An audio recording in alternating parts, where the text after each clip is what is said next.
بسم الله الرحمن الرحيم. خۆشەویستان، دیارە سەردانیکردنی نەخۆش، دڵنەواییکردنی نەخۆش لە خزمەتبوونی نەخۆش خوای گەورە سوبحانەوە وتعالە دەڕێی پێغەمبەر صلی الله علیه و سلم پاداشێکی زۆر گەورەی دیاری کردیە. دەفەرمێ پێغەمبەر صلی الله علیه و سلم یەکێک لە مافەکانی مسلمان بەسەر مسلمان ئەوەیە کاتێککە نەخۆشکەت عودتەه دەی بچیت چەند جار سەردانی بکەی و زیارت بکەیت. تەبەن ئەوەش بەپێی ئادابی شەرعی خۆی کە شەرع کات و وەخت و دانیشتنەکەشی دیاری کردیە. ودەفەرمی ئەوەی سەردانی نەخۆشێ بکە ئەگەر بەیانیەکەی بچی هەتا ئێوارەی دەکات و 7,000 مەلایکەت ئەو هەدەستە و دوعا بۆی ڕاوەستاون دوعای خێری بۆ دەکەن و ئەگەر ئێوارەکەی چوو هەتا بەیانی دەکاتەوە 7,000 مەلایکەت لە خواوە داوای خێر لە بۆ ئەو کەسەی دەکەن. بۆیە زۆر پێویستە ئینسان بچێت دەکەن نەخۆش، کە دەچێتکرد نەخۆش هەم داوا بکە لە نەخۆش دوعا بکە لە بەرەی پێغەمبەر دەفەرمێت صلی الله علیه و سلم دوعای نەخۆشی وەکی دوعای مەلایکەتی وایە و هەم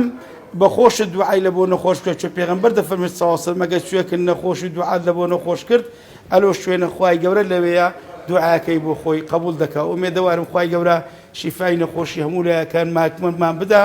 و سەبووری بە خەوانەوە و کە سوکاری بدەوە پاداشتی ئەو کەسانش بداتەوە چ بەکو دکتۆر و پەرستیار و هەموو ئەو کەسانەی کە لە خزمەت نەخۆشەکاندان. تەقان لێرەوەش بە پێویستی دەزانم سپاس و پێزانینی خۆم و تەواوی خەلکی و بە تایبەتی ئەوانەی کە سەردانی نەخۆشخانی میهرەبانی دەکەین بکەین و دەستخۆشی لە برای بەڕێزمان دکتۆر دێر و تەبایەوی دکتۆرە بەڕێزەکان و پەرستیارەکان و هاوکارانی بەڕێزیان دەکەین کە لەو خزمەتەی لێرە پێشکەشی بە خەلکی دەکەن لە ئیستیقبالێکی جوان، لە ڕۆژی خۆش، لە داشکاندن کە ئەوەی کە دێت ئێرانە ماشەڵڵا هەست بە سەکینەت دەکا، بە معنای کەلیمە هەست بە میهرەبانی دەکا. ئومێدەوارم کە ئینشاءالله میهرەبانی لە ناومان زۆر بی، خەلکی میهرەبان، دکتۆری میهرەبان، پەرستیاری میهرەبان، خێرخوازی میهرەبان خوای گەورە پاداشتی ئەو بەڕێزانە ئێرە بداتەوە هەموو ئەو کەسانێک کە هاوکارن و دەعمیان دەکەن و لەگە تەواوی هەموو کەسانێک کە لە خزمەت خاک و خەڵک و دین و دنیای ئەو خەڵکەی دانا.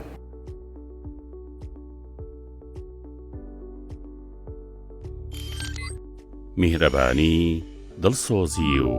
لێزانی.